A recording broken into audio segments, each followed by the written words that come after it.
UP board exam में सबसे ज़्यादा पूछे जाने वाले क्वेश्चन को करेंगे। चूँकि दर्शाइए कि √3 एक अपरिमेय संख्या है। ये √3 की जगह पर √2 हो सकता है, √5 हो सकता है, √7 हो सकता है। इस तरीके के हर बोर्ड एग्जाम के किसी भी सेट में ये क्वेश्चन ज़रूर पूछता है। तो चलिए इसको हम लोग करते हैं। तो सबसे पहले हमको देखिए √3 को एक अपरिमेय संख्या सिद्ध करना है। √3 एक अपरिमेय संख्या ये तो हम जानते ही हैं, लेकिन इसको हमको करके सिद्ध करके दिखाना है। तो चलिए इसके लिए क्या करना होता है। इसके देखिए हर एक स्टेप फिक्स है। तो सबसे पहले माना √3 एक परिमेय संख्या है। परिमेय संख्या किस टाइप की होती है? √3 परिमेय संख्या p/q के रूप की होती है, जिसमें q 0 के बराबर नहीं होना चाहिए, पहली कंडीशन, और p तथा q का HCF एक के अलावा कुछ नहीं होना चाहिए। तो हमने माना है √3 एक परिमेय संख्या है, p/q के रूप में लिखा, q का मान 0 नहीं होना चाहिए, और अगली कंडीशन है p और q का HCF एक से अधिक नहीं होना चाहिए, एक के अलावा कुछ भी नहीं होना चाहिए। इसका मतलब है p और q एक के अलावा किसी अन्य संख्या से नहीं कटनी चाहिए। तो चलिए अब इसमें अगला स्टेप है दोनों पक्षों में वर्ग करने पर। तो वर्ग करेंगे तो ये जो √3 है ये 3 हो जाएगा बराबर p²/q²। इसको तिरछे गुणा करेंगे तो p² का गुणा 1 में होगा तो p² हो जाएगा बराबर 3q²। यहाँ पर देखिए p² के गुणनखंड में ये 3 आया है, इसका मतलब ये p² 3 से विभाजित होगा। तो चूँकि p² 3 से विभाजित है, अगर ये p² 3 से विभाजित होता है तो p भी 3 से विभाजित होगा। ठीक है, अब देखिए इसको हम लोग समीकरण नंबर 1 मानते हैं। अब ये p 3 से विभाजित है, तो अगर 3 से विभाजित है तो कुछ बार में विभाजित होगा, जैसे ये 3 है और ये p है। अगर ये p 3 से विभाजित होगा तो यहाँ पर कोई नंबर आएगा, कुछ चीज़ आएगा। तो यहाँ पर हमने माना कि यहाँ पर r बार में विभाजित है। p 3 से विभाजित है कितनी बार में? r बार में। तो हम लोग लिख सकते हैं p बराबर 3 और r। देखिए p 3 से विभाजित है कितनी बार में? r बार में। ये बहुत टेक्निकल है, इसको समझना बहुत ज़रूरी है। अब उसके बाद देखिए पुनः वर्ग करने पर। पुनः वर्ग करने पर देखिए इधर हो जाएगा p² बराबर 3 का स्क्वायर 9, r का स्क्वायर r² हो जाएगा। अब देखिए यहाँ पर ये p² का मान हमारे पास है, ये p² बराबर 3q²। तो लिख लेते हैं समीकरण 1 से p² का मान रखने पर।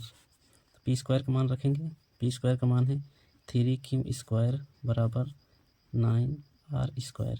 अब देखिए 3 से ये 9 कट जाएगा 3 बार में, तो बचेगा q² बराबर 3r²। अब यहाँ पर भी देखिए q² के गुणनखंडों में 3 आ गया, मतलब कि ये q² 3 से विभाज्य है। अगर q² 3 से विभाज्य है तो q भी 3 से विभाजित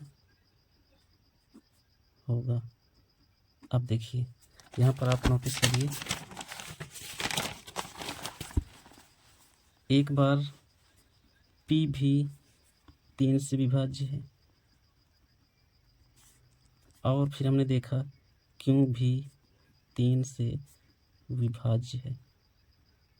अब देखिए यहाँ जो p/q होता है, पहले ही हमने बताया कि p और q में से एक के अलावा कोई भी HCF नहीं होना चाहिए। अब यहाँ पर जब p भी 3 से कटेगा, q भी 3 से कटेगा, इसका मतलब p और q दोनों के HCF 3 हो गए, जो कि परिमेय संख्या के रूल के खिलाफ है कि p और q के HCF एक से अधिक नहीं होना चाहिए, तभी हम उस संख्या को परिमेय संख्या कहते हैं। अब देखिए निष्कर्ष हमारा क्या निकलता है यहाँ पर,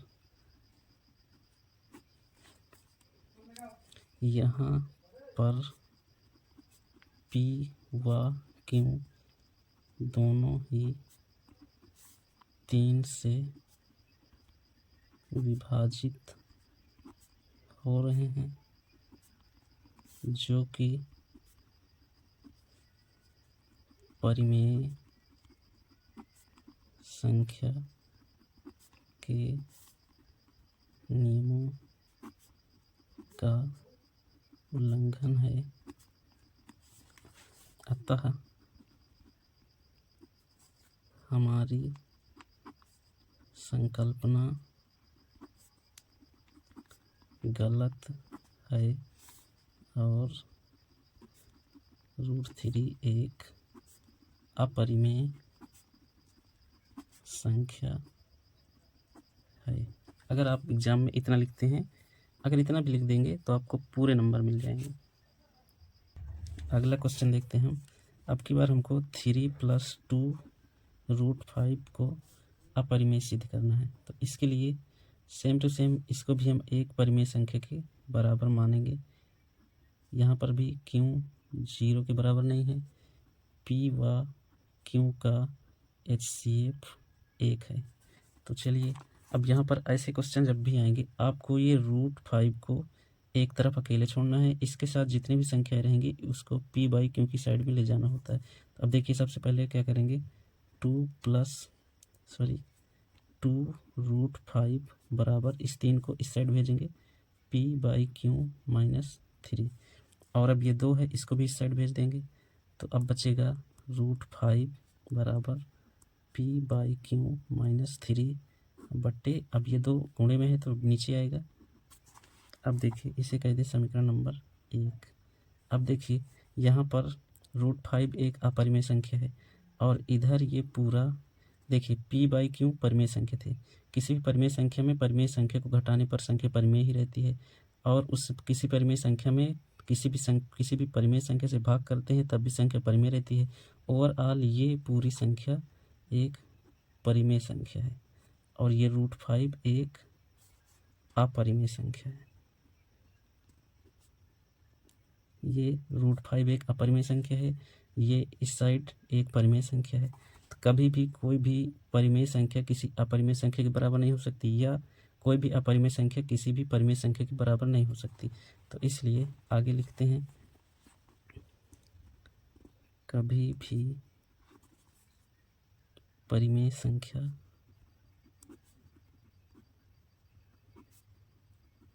अपरिमेय संख्या के बराबर नहीं हो सकती। समीकरण 1 के अनुसार √5 एक अपरिमेय संख्या है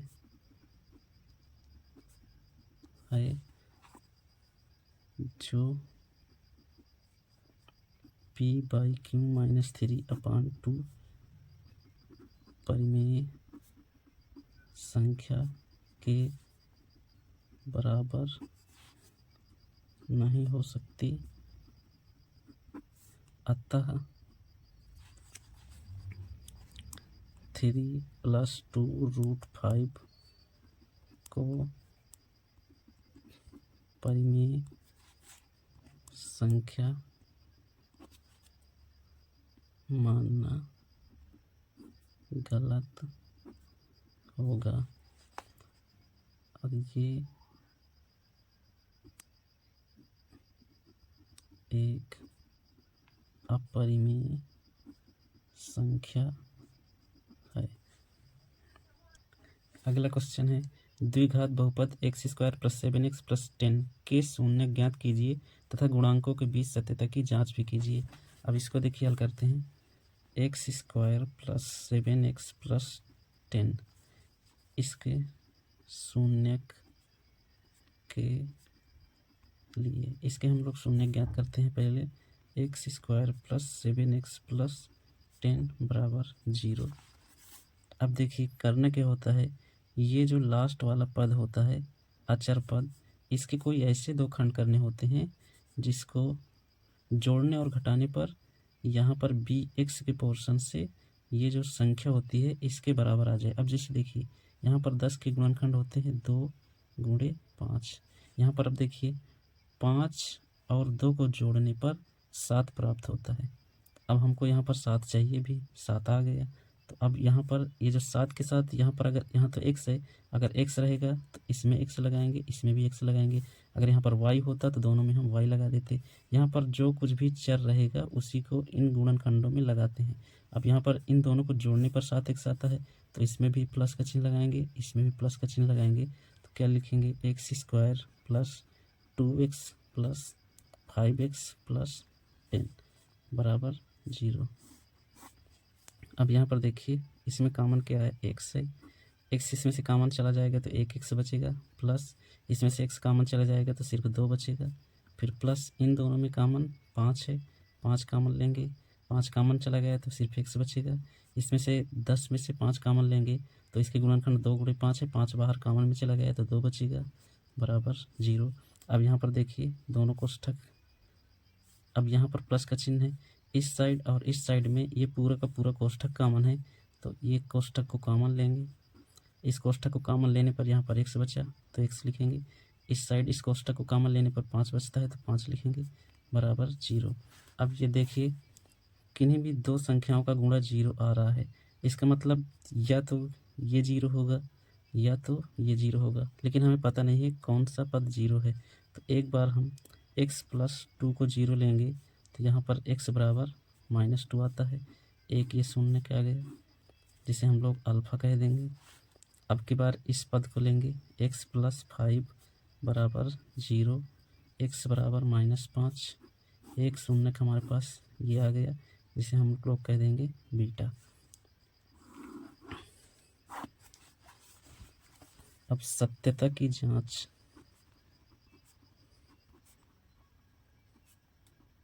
अब समीकरण लिखते हैं x square plus 7x plus 10 बराबर 0। हमारे पास सब द्विघात समीकरण का व्यापक रूप होता है a x square plus b x plus c बराबर 0। यहाँ पर ए का मान कुछ नहीं है तो इसका लेते हैं कि 1 है, तो ए बराबर 1 होता है, बी बराबर यहाँ पर कंपेयर करेंगे तो 7 आएगा और सी बराबर 10 आएगा। अब देखिए जांच के लिए एक फार्मूला होता है शून्यकों का योग, अर्थात अल्फ़ा प्लस बीटा बराबर -b/a। अब देखिए हमारे पास अल्फ़ा का मान यहाँ पर -2 है, -2 प्लस बीटा का मान -5 है बराबर ये -b का मान ये है 7/, a का मान 1 है। इसको हल करेंगे तो यहाँ पर -2 प्लस माइनस का गुणा माइनस होगा, 5 बराबर -7, 5 और 2 दोनों जुड़ेंगे तो -5 हो जाएगा बराबर -7 आएगा बराबर ये -7। यहाँ पर देखिए हमने सत्यता की जांच किया, दोनों साइड सेम आ गया। अब उसके बाद देखिए एक फार्मूला और होता है अल्फ़ा इंटू बीटा बराबर c/a। अब की दोनों शून्यकों का गुणनफल लेना है, अल्फ़ा -2 है गुणे बीटा -5 है बराबर c का मान यहाँ पर देखिए 10 है, 10 c/a है, a का मान 1 है, 1 लेंगे। अब देखिए -2 का गुणा -5 से होगा तो 10 आएगा बराबर इस साइड भी 10 है। ये हमारे शून्यकों की जांच हो गई। अगर यहाँ पर हमारे अल्फ़ा और बीटा गलत होते तो कभी भी इस तरीके से बराबर नहीं होता है। अल्फ़ा और बीटा हमारे सही हैं, इसलिए अल्फ़ा प्लस बीटा बराबर -b/a के बराबर आ रहा है और अल्फ़ा इंटू बीटा बराबर c/a के बराबर आ रहा है। अगला क्वेश्चन है, देखिए निम्न समस्या को रैखिक युग्म बनाकर प्रतिस्थापन विधि से हल कीजिए। क्वेश्चन यहाँ से स्टार्ट है, क्या है, यदि किसी भिन्न के अंश और हर दोनों में 2 जोड़ दिया जाए तो वह 9/11 हो जाती है। यदि अंश और हर, यहाँ पर हर है, अंश और हर दोनों में 3 जोड़ दिया जाए तो वह 5/6 हो जाती है। वह भिन्न ज्ञात कीजिए। हमको भिन्न ज्ञात करना है। अब देखिए माना भिन्न का अंश बराबर x, भिन्न का हर बराबर y है। तो भिन्न क्या हो जाएगी, x बट्टे y।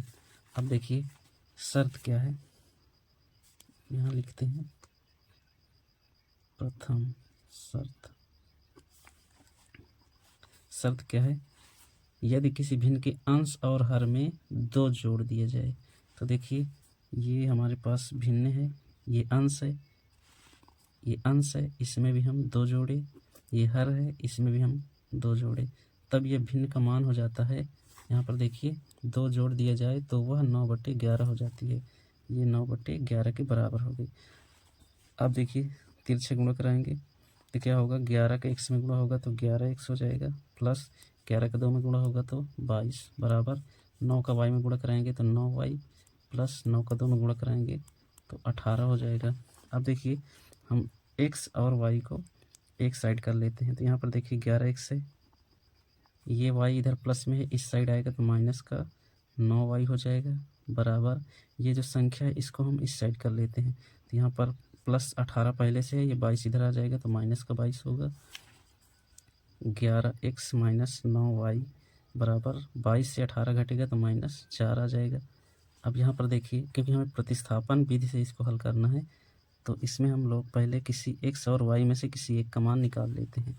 तो देखिए हम लोग x का मान यहाँ से निकालते हैं, तो 11x, ये 9y को इस साइड भेजेंगे, बराबर -4, ये -9y है, इधर आएगा तो प्लस का 9y हो जाएगा, और यहाँ से x बराबर हो जाएगा -4 प्लस 9y अपान 11 बट्टे में आ जाएगा। ये हमारे पास x का मान हमने निकाल लिया है। अब देखिए दूसरी शर्त के अनुसार, देखिए दूसरी शर्त क्या थी, यहाँ पर यदि अंश और हर दोनों में 3 जोड़ दिया जाए तो वह 5/6 हो जाती है। अब की बार दूसरी शर्त के अनुसार ये हमारे पास भिन्न है, अब की बार हमको अंश में भी 3 जोड़ना है, हर में भी 3 जोड़ना है, तब ये 5/6 के बराबर हो जाती है। तो फिर से तिरछा वाला गुणा करेंगे, 6 का इसमें करेंगे तो 6x प्लस 18 बराबर 5y प्लस 15 हो जाएगा। xy को एक साइड कर लेते हैं, ये 5y है, इस साइड आ जाए 6x माइनस 5y बराबर 15, ये 18 इधर आएगा तो -18, 6x माइनस 5y बराबर -3। अब देखिए हमारे पास हमने x का मान पीछे निकाल रखा है, ये यहाँ पर x बराबर -4 प्लस 9y बटे 11 है, -4 प्लस 9y बटे 11। इस x का मान हम इस समीकरण में रख सकते हैं। तो यहाँ पर x का मान रखने पर तो रख देते हैं 6x का मान -4 प्लस 9y बटे 11 -5y बराबर -3। देखिए हम x की जगह पर मान रखे हैं 5y, ये वैसे का वैसे है, ये -3 है, सिर्फ हमने x की जगह पर ये वाला मान यहाँ पर रख दिए हैं। अब इसको हल करते हैं कि 6 का अंदर गुणा हो जाएगा तो -24 प्लस 6 9 54 y बटे 11 -5y बराबर -3। अब यहाँ पर एक बार एलसीएम लेते हैं, 11 एक कैल्शियम 11 हो जाएगा। जब एलसीएम 11 है तो ऊपर की सारी चीज़ सेम टू सेम आ जाएगी, -24 प्लस 54y -1 का इसमें भाग होगा तो 11 आएगा, 11 का ऊपर गुणा होगा तो 11 × 5 = 55y बराबर -3। अब देखिए -24 55y से 54y घटेगा तो माइनस का y बचेगा बटे 11 बराबर -3। अब तिरछा वाला गुणा करेंगे तो 11 का गुणा इसमें होगा, इसका गुणा इसमें होगा, तो हो जाएगा -24 माइनस y बराबर 11 × 33 माइनस का 33। अब देखिए ये y इधर माइनस में है तो इस y को इस साइड ले आते हैं और ये -33 को इस साइड लाते हैं, तो क्या हो जाएगा -24, ये -33 है, इस साइड आएगा तो प्लस का 33 हो जाएगा, बराबर ये माइनस वाई है, इधर आएगा तो प्लस वाई होगा, तो वाई बराबर क्या आएगा, 33 से 24 घट जाएगा तो 9 आ जाएगा। ये हमारे पास वाई का मान आ गया। अब देखिए ये हमारे पास x का मान था, इसमें अगर हम y का मान रख दें तो x का मान भी आ जाएगा। तो चलिए y, इसके कोई समीकरण दे देते हैं 2, y का मान समीकरण 2 में रखने पर, तो x बराबर -4 प्लस 9 गुणे y का मान 9 है, 9/11, तो x बराबर -4, 9 9 81 बट्टे 11, x बराबर 81 से 4 घटेगा तो 77 बचेगा बट्टे 11, 11 से 77 कट जाएगा 7 बार में, तो x बराबर 7। ये देखिए x बराबर 7 और y बराबर 9 आया और ये समीकरण 7 हो गया।